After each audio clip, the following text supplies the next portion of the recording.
torso of a woman. Just the torso.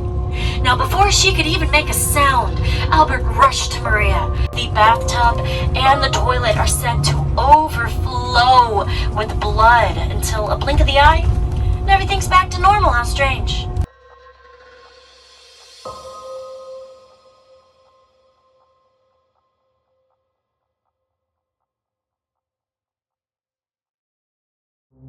Are still out front. They took them off the sides for fire safety reasons, but yeah, it would be right. And these small near each other like gold iron bars. Well, this place has the worst little person. Grabbed the boy, found a nearby sharp rock, and bashed his head in. From there it gets so much worse, and I will only go into detail if you want me to, so I'll leave it up to you. Do you want the gory details? Yes. Nope. You people! I cannot believe. So this is what he did. Don't actually do that, please. I'm not responsible for what may or may not happen to you. Now, here in just a moment, we are going to be getting off the bus again, visiting our last spot here downtown. Throughout San Antonio during the Texas Revolution, he was one of the signers of the Texas Declaration of Independence, being one of only 2 native Texans to sign that document. So, very important man. He and his family used to live right here. Welcome to Casa Navarro. Now in the back, that smaller building is actually the kitchen. And this taller building right here next to us was his brother Eugenio Navarro's general store. So the year was 1838, and a drunken gunsman by the name of Tinsley came into the store and held it up. Pictures of the windows. Now, There's a lamp up Eugenio there. was a fast speaker, and he actually grabbed some chairs off the counter, jumped the gunman, stopping the threat, saving his customer.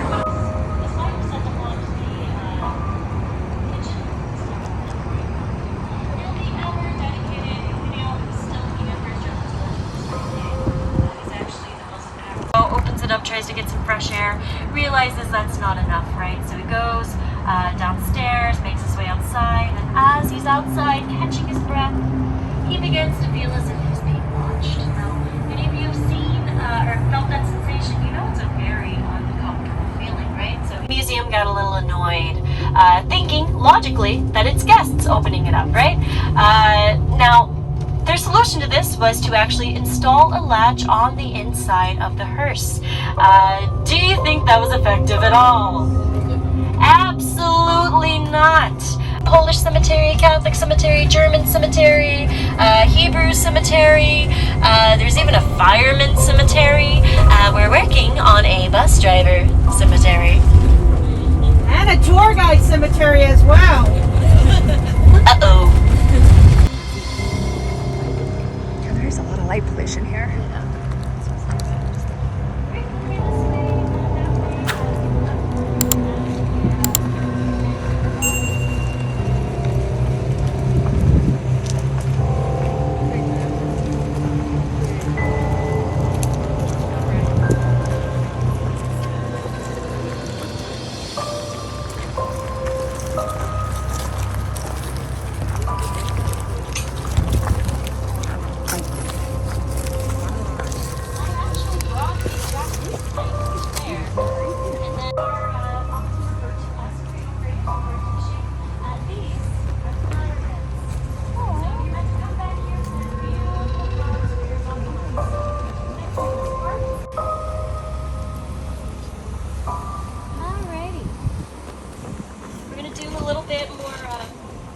Walking and talking. Gonna pick up the pace a little bit because I don't know about you, but it's a little cold. Just a little bit. Jack Harris, a single man, ladies, gentlemen, whoever.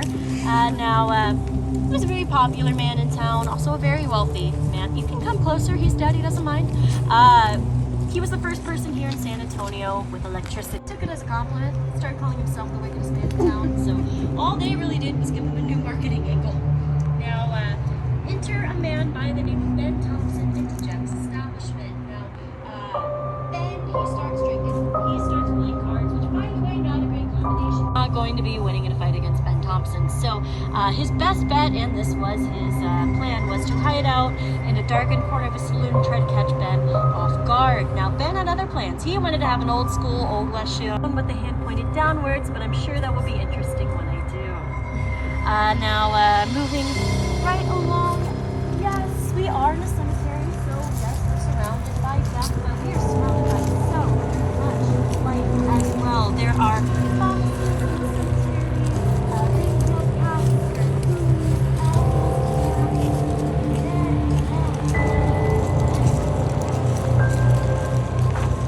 tarantulas. I'm sorry, what? They're nocturnal.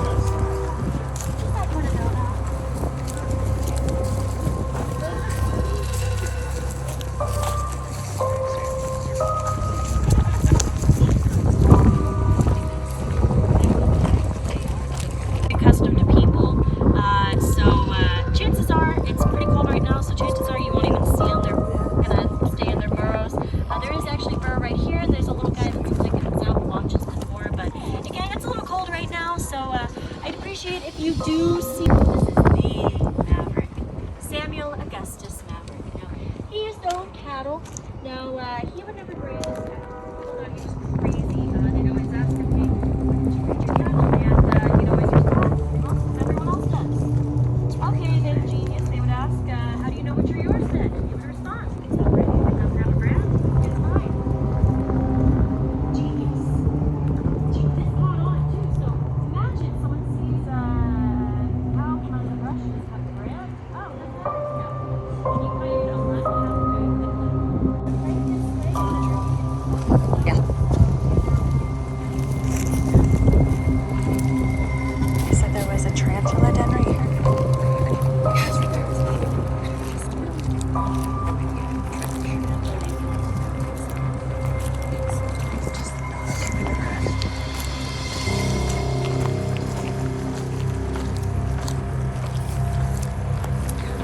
I'm hoping I catch something on film.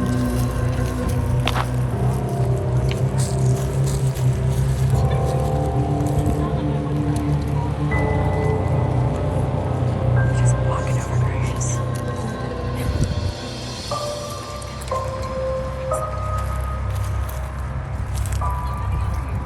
As you're walking over here, it's almost like one of these things that's called like the old, right? You see a lot of beautiful polished marble, granite, and then you see a rock. Just a big old boulder. What's the deal with the rock, Lex? Well, this is the grave of James Cortland. Now his father was the designer, and at a time, you can touch it, you can take pictures. I honestly think he would be flattered. This was his life's work. After all, he's very passionate about this project. Now, unfortunately, that passion did contribute to his death. He did end up dying pretty young, fairly young. So all of that dust and debris in the air, they're blasting into the side of the mountain, right? All that got into his lungs. Yeah. But yeah, if you want, I'll let you have your time with that, and then we'll move on from here. It is pretty cool. Like I said, technically you can't even get this close to the actual Mount Rushmore.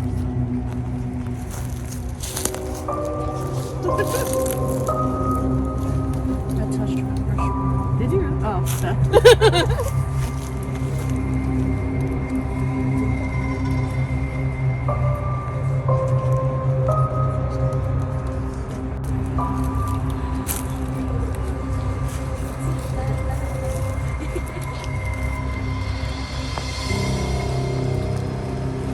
From this time period,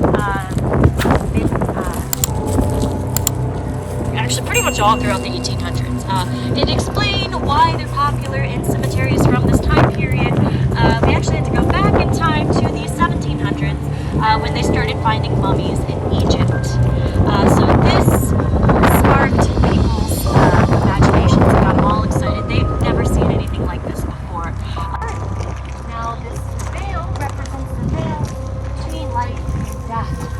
So seeing a veil draped over an urn like this represents that transition point of someone passing on from life into death. Now, This is actually the largest pink granite headstone here in the state of Texas. This was made by a company based out of Marble Falls. They're still in operation today. The three most common, of course, you're going to see an awful lot of English, a lot of Spanish, and actually quite a bit of German as well. In fact, that whole corner right up there is almost exclusively German immigrants. That is where the Menger family is buried. So it can be as simple as concrete fence. You can be really fancy like this couple. So this is called bois, or fake wood. So this is concrete made to resemble wood, and it does a really good job with that. Even more symbolism here. We got stumps representing a life cut short, and greenery growing out representing rebirth. Now, does anyone here happen to be familiar with the Buckhorn Saloon downtown? Remember passing by? Has anyone visited? It's actually right there.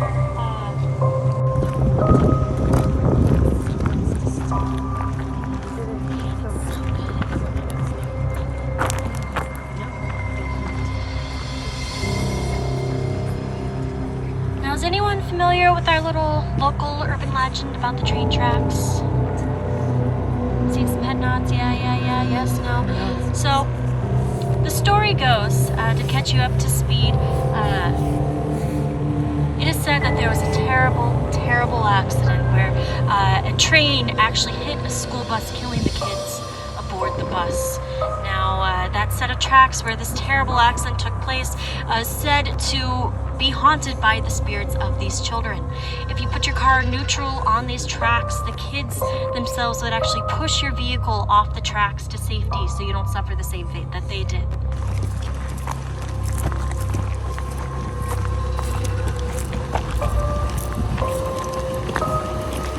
She wanted to be famous, and if you look at this picture of her, I'd say she was pretty well equipped for the job. She was well known for her enormous heart, full of love, which made her quite popular with the gentlemen. As you can imagine, she dated a lot of famous men during her time. Men like